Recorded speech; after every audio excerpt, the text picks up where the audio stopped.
Hello hi friends, welcome to Lakshmi creations. Evening snacks అయితే మా పిల్లలు అడిగారనమాట. నేనైతే ఇలా తయారు చేస్తున్నా చూడండి. పెద్దపాటి ఆనియన్స్ అయితే తీసుకొని ఒక రెండు బాగా సన్నగా కట్ చేసుకున్న వాటిని అయితే ఇలా మనం నలిపామనుకోండి, మొత్తం ఇలా అయితే ఓపెన్ అయిపోతాయి అన్నమాట. అలా ఓపెన్ అయితే చాలా బాగుంటాయి, క్రిస్పీగా ఫ్రై అయిపోయి. మీరు కూడా ఖచ్చితంగా ఇలా అయితే చేసుకోండి. క్రిస్పీగా చాలా అంటే చాలా బాగుంటాయి. రెగ్యులర్గా ఒకే స్నాక్స్ చేస్తే పిల్లలు కూడా తినరు కదండి, అందుకనేసి ఇలా అయితే ట్రై చేయండి. ఇలా అయితే ఉల్లిపాయలు అవన్నీ అయితే ఇలా స్మాష్ అయితే చేసుకోవాలన్నమాట. చేసుకున్న తర్వాత ఒక 2 కానీ 3 కానీ మిర్చి, మీకు కారం ఎంత కావాలో అంత చూసుకొని వేసుకోండి. తర్వాత ఒక 2 రెమ్మలు వచ్చేసి కరివేపాకు అనమాట. తర్వాత కొంచెం కొత్తిమీర వేసుకోండి. చాలా బాగుంటాయి కొత్తిమీర, ఇవన్నీ ఫ్లేవర్ తగిలే కొద్ది టేస్ట్ చాలా బాగుంటుంది. ఒక స్పూన్ వచ్చేసి అల్లం వెల్లుల్లి పేస్ట్ అనమాట. ఇది కొంచెం వేసుకోండి, ఘాటు ఎక్కువ ఉంటుంది, పిల్లలు తినలేరు కాబట్టి ఒక హాఫ్ స్పూన్ అయితే వేస్తున్నాను నేను. తర్వాత వచ్చేసి సాల్ట్ కరెక్ట్ సరిపడమైన వేసుకుంటే సరిపోతుంది, టేస్ట్కి తగ్గట్టు. దానికి తగ్గట్టు నేనైతే ఒక స్పూన్ అయితే కారం కూడా వేస్తున్నాను. మిరపకాయలు అయితే కనపడతాయి, పిల్లలు తినలేరు కాబట్టి కొంచెం కారం అయితే వేస్తున్నా. కొంచెం ధనియాల పొడి, ఎందుకంటే ఎక్కువ వేయట్లేదు, కొంచెం వేసేసి ఇవి మొత్తం మంచిగా కలపాలన్నమాట. పొడిగా ఉంది కాబట్టి కొంచెంగా ఆయిల్ అయితే వేసుకోండి. ఆయిల్ వేసేసి బాగా మెత్తగా కలిపేయండి. ఇప్పుడు బాగా అంతా అంటే ఆనియన్స్కి బాగా పట్టేలాగా అనమాట. కొంచెంసేపు అలా కలిపేసామనుకో అప్పుడు బాగా పట్టిద్ది దానికి ఆ మసాలా అదంతా వచ్చేసి. మొత్తం ఇలా అయితే పట్టేటట్టుగా ఉల్లిపాయలకు మొత్తం పట్టిన తర్వాత మనం అయితే ఇప్పుడు బియ్య పొడి అయితే తీసుకుందాం. అదే మనం స్టోర్ ఇస్తారు కదండి, ఆ బియ్య పిండి మనం బాగా బియ్యం కడుక్కొని ఆరబెట్టుకొని అక్కడికి మిల్ దగ్గర తీసుకెళ్తే పౌడర్ చేస్తారు కదా, అది తీసుకొని మనం ఇప్పుడు బాగా కలిపేయాలన్నమాట. నేనైతే 2 కప్పులు వేస్తున్నాను. మీకు లాస్ట్లో కప్పు కూడా ఎంత కప్పు తీసుకున్నానో చూపిస్తా సరేనా.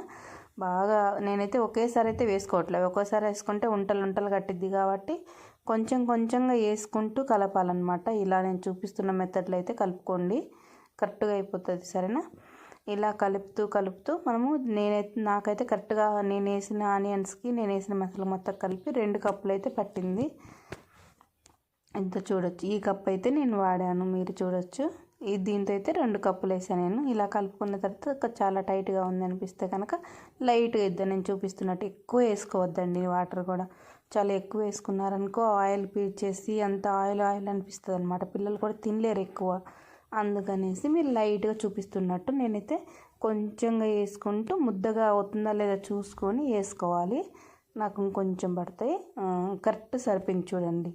ఇలా కలిపెట్టుకున్న వాటిని మనకి ఏ షేప్ కావాలంటే పిల్లలు మనం ఏ షేప్లో తింటారో చూసుకొని దానికి తగ్గట్టు నేనైతే మరీ మందం చేయొద్దు, మరీ పతలా కూడా చేయొద్దు. మరి మందం ఉన్నా తినలే, అది ఏమవుతుందంటే ఆయిల్లో వేసి ఉడకదనమాట. అందుకని అంత మందంగా లేకుండా అంత పతలా లేకుండా చూసారా, నేను చూపించినట్టు చేసుకోండి. ఇంకా షేప్ అంటారా మీ ఇష్టం అనమాట, మీకు పిల్లలు ఎలా ఇష్టపడి తింటారని మీకు తెలుస్తుంది కదా, అలా అయితే చేసుకోండి. చూడొచ్చు మీరు ఇలా నేనైతే రౌండ్గా అయితే చేసేస్తున్నా. రౌండ్గా చేసేసి ఇలా నేను అన్నీ ఒక ప్లేట్లో అయితే పెట్టేసుకుంటున్నాను. మీరు కూడా అన్నీ తయారు చేసుకుని ఒక ప్లేట్లో అయితే రెడీ చేసి పెట్టుకోండి. మొత్తం రెడీ చేసి చేసుకుని మన పని కూడా చాలా తొందరగా అయిపోయి చూడొచ్చు మీరు కూడా ఇలా.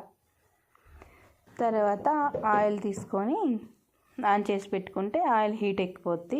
మీరు హై ఫ్లేమ్లో మాత్రం పెట్టి చేసుకోవద్దండి. హై ఫ్లేమ్లో చేస్తే పైనంతా తొందరగా ఉడికిపోతుంది అనమాట, లోపలంతా మెత్తగా అలానే ఉండిపోద్ది పిండి. అందుకని చెప్పేసి ఫస్ట్ సిమిల్లోనే బాగా ఉడకనివ్వండి దాన్ని.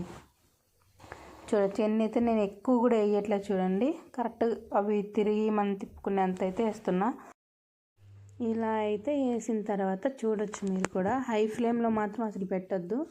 ఇంకా బాగా కలర్ మారిపోయినాయి, ఉడికినాయి అని మీకు అనిపించిన తర్వాత మాత్రం ఒక 5 నిమిషాలు కాదు, కొద్దిసేపు ఒక 5 నిమిషాలు అలా హై ఫ్లేమ్లో పెట్టేసుకుంటే మనకు పైన మొత్తం కలర్ కూడా చేంజ్ అయిపోద్ది. చాలా అంటే చాలా టేస్ట్ కూడా మీకే తెలిసిపోతుంది. ఒకసారి ఇలా అయితే ట్రై చేయండి తప్పకుండా సరేనా.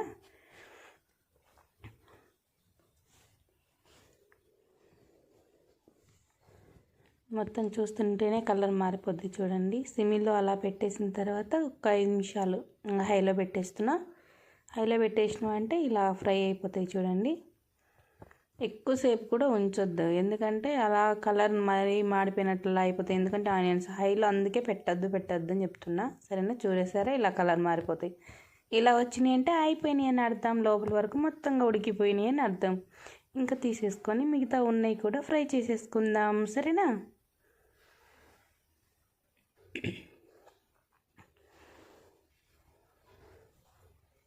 చూడండి ఇలా ఫ్రై అయిపోతే సరిపోతుందండి. తినడానికి అయితే చాలా అంటే చాలా టేస్టీగా ఉంటాయి అన్నమాట. ఇంకా ఉన్నాయి కూడా ఫ్రై చేసేసుకుందాం. సిమ్లో పెట్టేసుకొని తర్వాత 5 నిమిషాలు హైలో పెట్టేసుకొని ఫ్రై చేసుకోవడమే, అంతే.